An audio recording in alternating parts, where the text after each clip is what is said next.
Les ministres des Affaires étrangères de l'Union européenne tentent de redonner vie à l'idée d'une solution à deux États entre Israéliens et Palestiniens. Selon les projections, les partis d'extrême droite pourraient devenir la première force politique dans le prochain Parlement européen, mais un rapprochement entre toutes ces formations semble difficile. Des dizaines de proches d'otages ont interrompu une séance parlementaire à la Knesset pour exiger leur libération. Selon les autorités, 132 personnes sont toujours détenues à Gaza. Donald Tusk a rencontré Volodymyr Zelensky à Kiev. Le Premier ministre polonais promet d'aider et de collaborer davantage à la défense de l'Ukraine.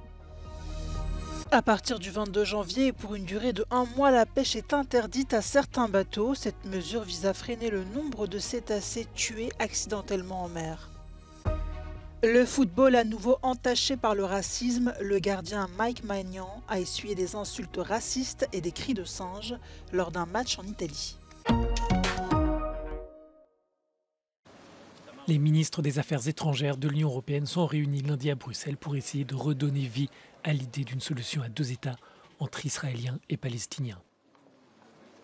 Leurs homologues saoudiens, jordaniens et égyptiens sont aussi présents à cette rencontre. Les chefs de la diplomatie palestinienne et israélienne ont aussi fait le déplacement, mais sans se rencontrer. Le haut représentant de l'Union a présenté une proposition de paix en 10 points pour créer un État palestinien, mais cette idée est rejetée par l'État hébreu. They have to come here and they will discuss with us and we'll study which other solution they have in mind. Which are the other solutions they have in mind? To make all the Palestinians live? To kill of them? 25,000 already in Gaza. 70% are women and children. Certainly, the way you're trying to destroy Hamas is not the way they are doing, because they are seeding the hate for generations. La proposition prévoit que l'autorité palestinienne administre un futur État palestinien comprenant Gaza et la Cisjordanie. Interrogé par Euronews, le ministre palestinien des Affaires étrangères salue l'effort des 27, mais assure qu'Israël agira uniquement qu'en cas de sanctions. With all respect to Joseph Borrell, who is a good friend, I know him very well, and I believe that he has very kind of sincere thoughts, and he's doing his utmost in order really to see that justice will prevail and that such atrocities should come to an end. But if you cannot force Israel to comply, then Israel will never come on their own desire. And if you do not call the call and say the words, the right words, sanctions, then nothing will happen. Dans l'immédiat, Israël se concentre sur la libération des otages et la destruction du Hamas.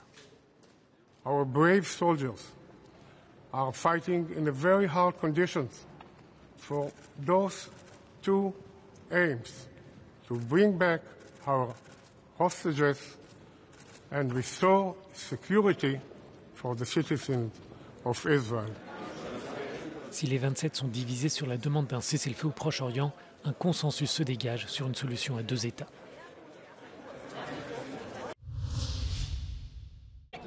L'extrême droite progresse dans l'Union et le prochain Parlement européen pourrait devenir le plus à droite de l'histoire de l'institution.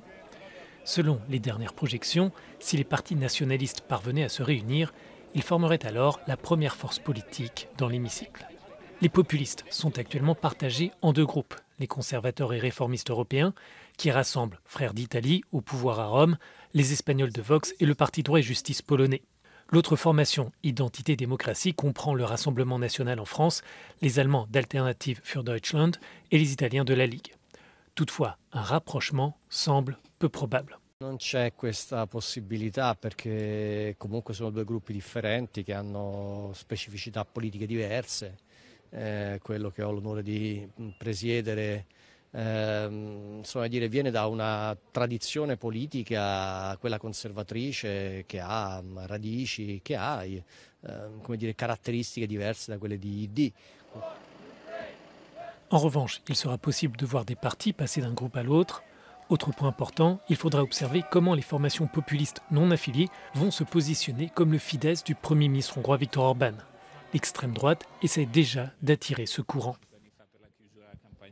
comunque il partito che esprime il governo di un paese dell'Unione Europea, quindi siamo ben disposti a lavorare con loro in questa ottica, cioè capendo che uniti siamo più forti nel portare avanti le nostre istanze. Si les sondages se confirment, l'extrême droite aura plus de poids pour influencer les décisions européennes.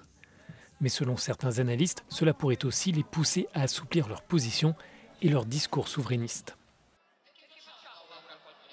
They are Eurosceptic because they feel that they cannot influence the Brussels decision-making process. The moment they are part of the game, the part of the decision-making process, they become some of them, again, I'm not talking about all of them, but they become less Eurosceptic, and they want to be also seen as pro-European. In fact, many of them see themselves as pro-European, even though in Brussels they're not seen as such. L'extrême droite semble en position de pouvoir peser dans le prochain Parlement européen.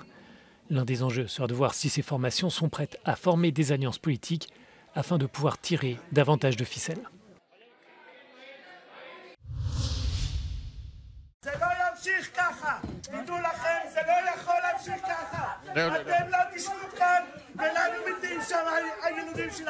Des dizaines de membres de familles d'otages détenus à Gaza ont fait irruption ce lundi lors d'une réunion parlementaire à la Knesset pour exiger la libération de leurs proches. L'événement a eu lieu peu après la confirmation de la mort d'un autre otage. Malgré le manque de résultats de l'opération militaire à Gaza, le gouvernement défend son bilan. De son côté, le Hamas conditionne la libération d'autres otages à un nouveau cessez-le-feu.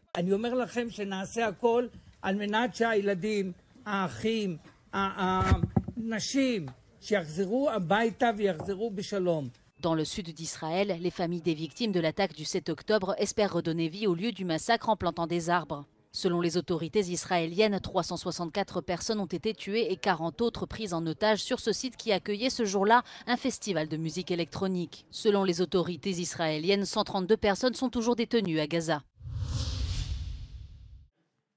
Une visite d'apaisement après des semaines de polémiques. Elon Musk s'est rendu ce lundi sur le site de l'ex-camp nazi Auschwitz-Birkenau et a participé à une conférence organisée par l'Association juive européenne sur l'antisémitisme en ligne dans le sud de la Pologne.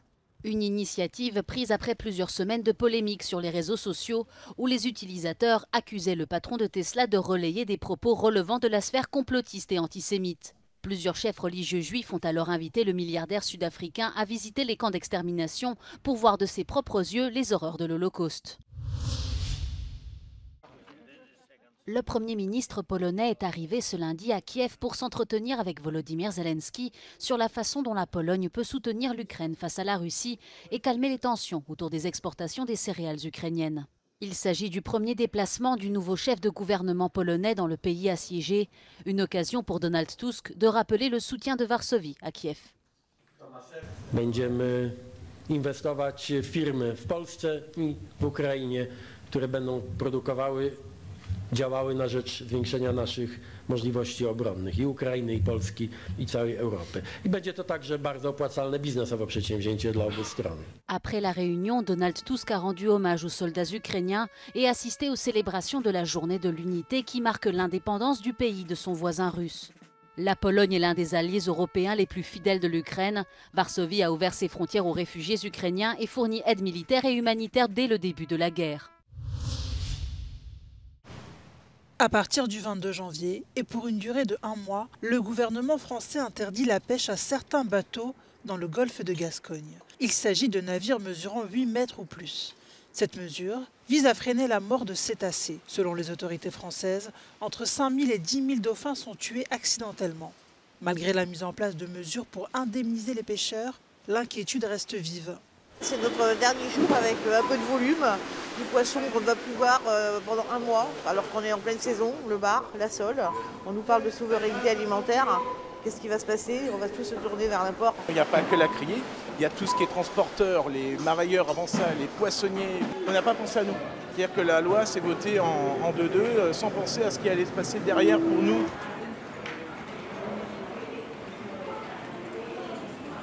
Pour préserver les dauphins, ils n'ont pas de raison d'être tués comme ça. Mais il faut trouver des solutions parce que bon, c'est sûr qu'il faut protéger les dauphins, Il faut protéger aussi nos pêcheurs. Ils ont la vie dure, donc bon. Cette mesure a été décrétée par le Conseil d'État en mars dernier, après la saisine d'ONG de protection de l'environnement. 450 navires de pêche sont concernés et doivent rester à quai jusqu'au 20 février prochain. C'est pendant la 21e journée de Série A, lors du match Udinese AC Milan, qui s'est déroulé le 20 janvier dans le stade d'Udine, dans le nord du pays, que le gardien international français de l'AC Milan, Mike Maignan, a essuyé des insultes racistes et des cris de singe de la part d'une partie des supporters de l'Udinese. C'est à la 26e minute de la rencontre que Mike Maignan a averti l'arbitre, puis il a décidé de quitter le terrain à la 34e minute. È qualcosa che non deve essere nel mondo del calcio, ma purtroppo fa tanti anni che questo qua succede. Pour le directeur exécutif du réseau phare, anciennement Football Against Racism in Europe, le racisme dans les stades est une caractéristique du football italien. Don't forget, we also in Italy have a backdrop of a far-right government for whom these sort of issues are not a priority. Sometimes you can understand how fans are confused. They're being told by football players not to racially abuse them, and then they're being told by the government that immigration is bad and immigrants are being demonized every week. L'international français a reçu de nombreux soutiens, notamment de la part de son capitaine en équipe de France, Kylian Mbappé. Son club, l'AC Milan, ainsi que le club de l'Udinese ont également apporté leur soutien total à Mike Maignan. Les deux clubs ont déclaré prendre des mesures contre le racisme dans les stades.